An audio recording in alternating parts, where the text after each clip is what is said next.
महाभारत काल की बात है, जब पांडव वनवास में थे। तब एक दिन वे घने जंगल में विश्राम कर रहे थे। उसी जंगल में एक भयानक और अत्यंत शक्तिशाली राक्षस रहता था, हिडिंब। जब उसकी दृष्टि पांडवों पर पड़ी तो उसने उन्हें अपना भोजन बनाने का विचार किया। उसने अपनी बहन हिडिंबा को उनके पास भेजा ताकि वह जाकर पांडवों का वध कर दे। लेकिन कहानी में यही एक अद्भुत मोड़ आया। जब हिडिंबा पांडवों के पास पहुंची तो उसकी नजर भीम पर पड़ी। भीम का अद्भुत बल, तेजस्वी व्यक्तित्व और निर्भीकता देखकर हिडिंबा का हृदय बदल गया। वह अपने भाई के आदेश को भूलकर भीम से प्रेम करने लगी। जब हिडिंब को यह बात पता चली तो वह क्रोधित हो उठा। उसने अपनी ही बहन पर आक्रमण करने का प्रयास किया। तभी धर्म की रक्षा के लिए भीम आगे आए। भीम और हिडिंब के बीच भयंकर युद्ध हुआ। धरती कांप उठी, आकाश गूंज उठा और अंततः भीम ने हिडिंब का वध कर दिया।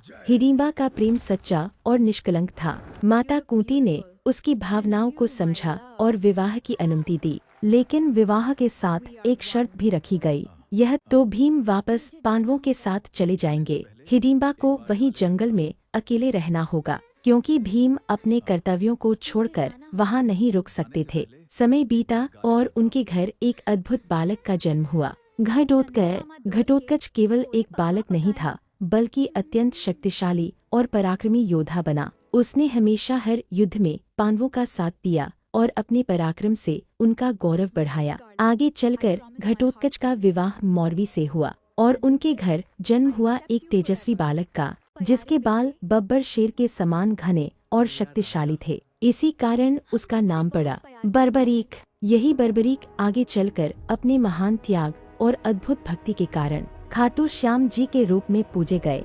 अगले भाग में देखिए कैसे दादी हिडिंबा ने बर्बरीक को दी ऐसी शिक्षा जो स्वयं श्री कृष्ण की आज्ञा से जुड़ी थी।